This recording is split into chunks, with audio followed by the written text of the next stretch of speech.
queria ler com você, então, esse texto que está em Atos, capítulo 17, versículos 1 a 9. A mesma realidade que nós lidamos com pessoas que nascem, por exemplo, nós nos alegramos muito. Eu usei o exemplo do Big, né? Que levanta e acorda com o filho dele, né, com 1 mês, 2 meses de vida ali, com toda alegria, e ao mesmo tempo ele não pode estar com a gente, porque tem que estar com o pai num momento muito difícil, num momento de uma doença muito séria, e ao mesmo tempo lidar com essas coisas deve ser uma coisa horrível. Sabe a dimensão disso? E nós estivemos orando essa semana por eles, e o Rainer, que é o menininho, que é o menorzinho aqui, acabou sofrendo um acidente há 2 semanas e faleceu na quarta-feira. Eu falei: Deus, isso não está certo. As coisas não eram para ser assim quando o Senhor criou a humanidade. Eu queria compartilhar com você alguns ensinamentos que Deus trouxe para mim, que tomaram e sirvam para nós nessa noite também.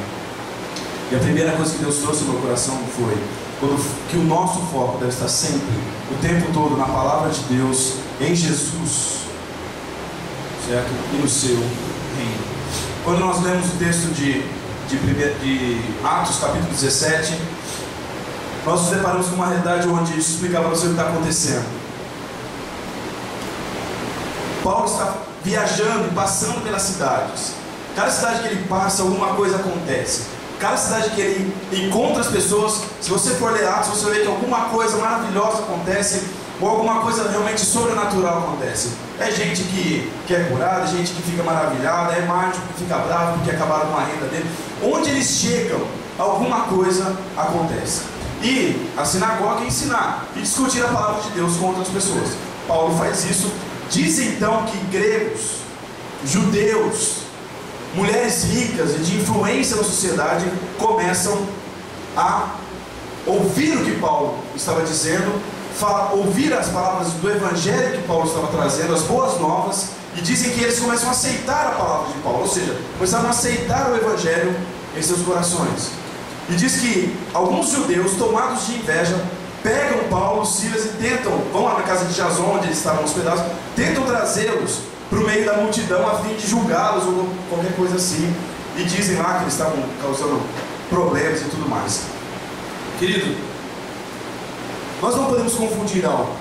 E é interessante, eu não falei com o Anselmo hoje, né? Mas o que ele trouxe aqui, o que nós cantamos aqui, o que a Rô falou aqui, tudo tem a ver com aquilo que Deus falou no meu coração hoje, e por isso eu me alegro com relação a isso.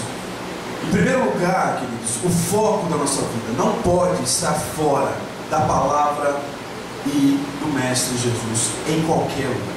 Nós precisamos entender que ser discípulo de Jesus é um privilégio que Deus nos dá.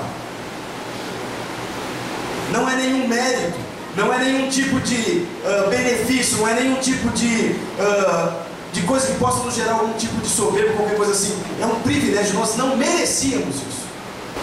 Então ser discípulo de Jesus é um privilégio de relacionamento que Deus nos dá. Sabe o nome disso? É graça.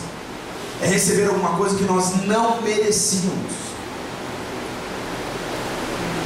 E nós nunca, queridos, podemos perder o foco disso. Então, queridos, ser discípulo de Jesus é um privilégio para mim e para você. Então, por mais que nós questionemos Deus, e Deus falou: cara, olha para o meu reino. Onde quer que você for, olhe para o reino. Olhe para a pessoa do meu filho. E não se esqueça do que é o Evangelho. E nós superamos então essas dificuldades. Então, o que esse texto nos ensina? Quando nós passamos por momentos onde nós não entendemos nada e na verdade nos revoltamos e falamos: Deus, por que tudo isso acontece? Por que as coisas são assim? Por que uma criança de 3 anos, os pais abandonaram tudo para servir ao Senhor? Por que isso tem que acontecer com ela? Realmente as coisas não eram para ser assim. E nós não podemos esquecer disso. Que o foco está na pessoa e na obra de Jesus Cristo. Se você me ouve nessa noite, eu quero dizer para você que é um privilégio ser discípulo de Jesus.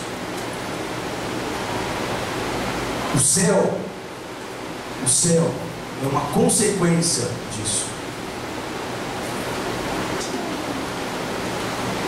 Meu versículo favorito da Bíblia é João 17,3. A vida eterna é esta, que te conheçam a ti, o único Deus vivo, e a Jesus Cristo a quem enviasse.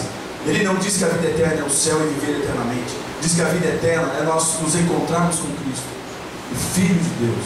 E Deus fez muito mais por nós. Ele morreu naquela cruz para que eu e você possamos ser amigos dele. Para poder chegar diante dele e falar: Deus, eu não entendo essas coisas, eu não concordo com elas, mas para ele nos abraçar, ele nos tomar e dizer assim: meu filho, você está andando para um lugar errado. Paulo então disse àqueles homens de Tessalônica: olha, a mensagem de Deus é essa, diz que as pessoas se renderam a ela. Onde o reino de Deus chega, querido, as coisas acontecem. A segunda coisa é que se o nosso foco estiver errado, a consequência disso é que as nossas ações serão erradas. Mas os judeus ficaram com inveja, reuniram alguns homens perversos dentre os desocupados e com a multidão iniciaram um tumulto na cidade. Invadiram a casa de Jason em busca de Paulo e Silas a fim de trazê-los para o meio da multidão. Contudo, não os achando, arrastaram Jason e alguns outros irmãos para diante dos oficiais da cidade, gritando. E aí nós sabemos, esses homens eram... Os judeus eram pessoas que, teoricamente, eram pessoas religiosas. Pessoas que se consideravam filhos de Abraão, Isaac e Jacó. Descendência, da nação escolhida por Deus para representar perante o mundo. Mas o foco deles não estava em Cristo. E quando o nosso foco não está em Cristo, nós nos equivocamos em nossas ações. Se você esquecer tudo que eu falo nessa noite, lembre-se disso. Se o nosso foco não estiver em Cristo, nossas ações serão equivocadas. Pessoas religiosas, os judeus, com o foco errado, tiveram inveja. E inveja porque Deus estava fazendo algo ali.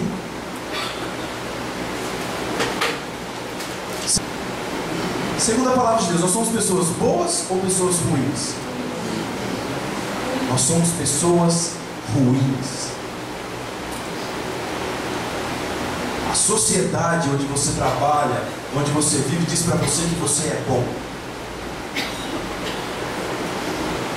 Nós somos ruins. Por isso, querido, nós precisamos desesperadamente de Jesus. Sabe quem falou isso uma vez? Jesus. Ele encontrou com uma pessoa na rua e essa pessoa disse: bom, mestre, por que você me chama bom? Não há ninguém bom, ele fala. Não há ninguém bom a não ser o nosso Pai Celeste que está nos céus. Querido, não se iluda na essência, tá bom? Estou dizendo que você é uma pessoa má, não é isso que eu estou dizendo. Na sua essência, na nossa essência, nós somos ruins, nós somos pecadores. E o que nos faz viver uma vida relativamente correta é que nós podemos olhar para Jesus e dizer: Ele é o Senhor da minha vida, momentos melhores, piores, e o Espírito Santo trabalhar em nós e nos dar condições de decidir corretamente. Mas se por um minuto Deus tirar a sua mão e o seu Espírito de nós só faremos besteira. Certo? Se uniram essas pessoas desocupadas, pessoas perversas, para tramar contra aquilo que Deus estava fazendo.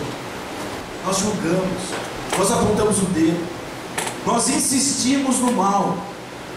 O texto vai dizer o seguinte: que eles vão atrás de Paulo e Silas, não os achando, eles vão na casa de Jason. Estou dizendo, a nossa vida, como essência, aquela vida que você vai dormir e você se conhece, que você sabe quais são os seus medos, os seus sonhos, aquilo que você gostaria de ser, e que você sabe que só Jesus pode fazer isso para você.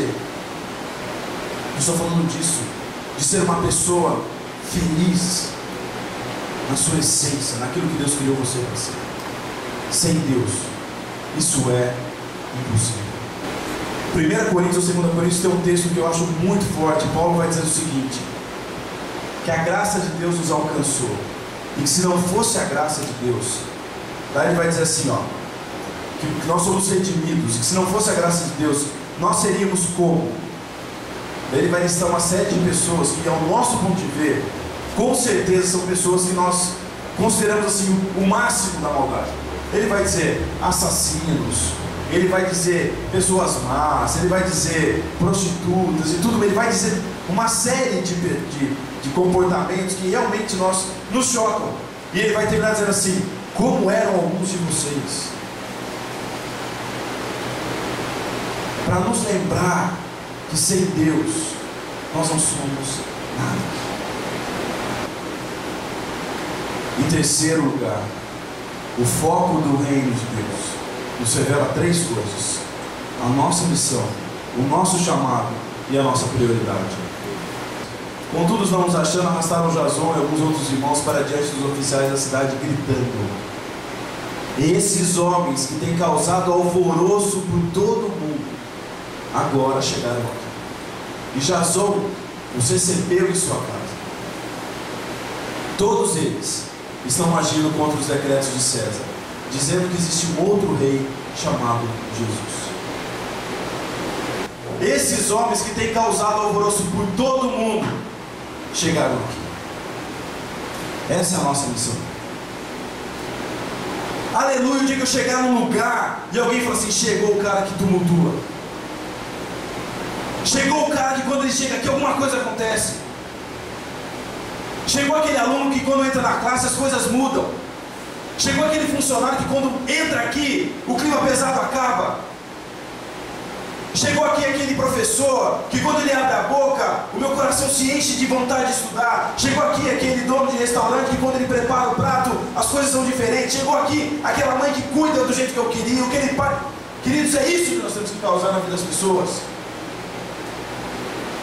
Aqueles homens com acusação disseram: chegou aqui aqueles caras que tumultuam o mundo inteiro.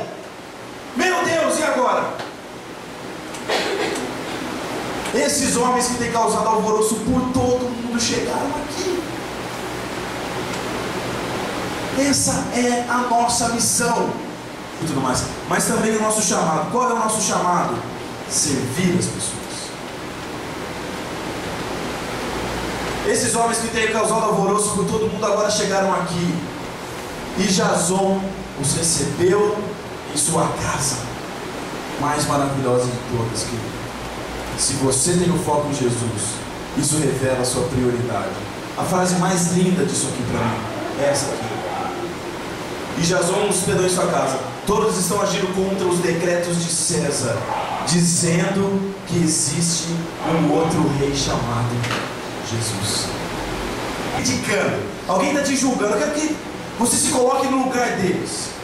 Você está aqui, está todo mundo ao redor, e alguém fala assim: ó, aqueles caras lá que causam tumulto chegaram aqui. Inclusive o Ananias, viu? Inclusive o Ananias, aquele ali, ó. O Ananias recebeu ele, serviu esses caras, viu? Hospedou, deu comida, tudo mais. E sabe o que o Ananias está falando também? Que ele tem um outro rei. Que quem reina na vida dele é um tal de Jesus. Querido, quando alguém olhar para mim, olhar para você e disser assim: olha, sabe o jeito que ele é pai? É do jeito que um tal de Jesus ensinou, viu? Ó, sabe o jeito que ele é mãe? É do jeito que um tal de Jesus ensinou. Ó, sabe o jeito que ele faz negócio? Não é do jeito que é do jeito de outro. Sabe como ele conduz as amizades? Sabe como ele lidera a família? Sabe como ele é como cidadão? Ó, não é daquele outro jeito, ele tem outra prioridade, ele tem outro rei que reina. Nosso foco tem que estar sempre no Evangelho de Deus. Qual é o Evangelho de Deus? Nós éramos pecadores, nós somos pecadores, mas a graça de Deus nos alcançou, nos deu o privilégio de nos relacionarmos com Deus. Não podemos esquecer disso. Em segundo lugar, se nós esquecermos disso, se o foco não estiver em Deus, nós teremos ações erradas. Você tem que pensar nisso essa semana. E terceiro, o foco em Cristo revela a nossa missão, revela o nosso chamado e revela a nossa prioridade. Revela a nossa missão, que é transformar, revela o nosso chamado, que é servir, revela nossas prioridades, que é ter um outro rei sobre a nossa vida.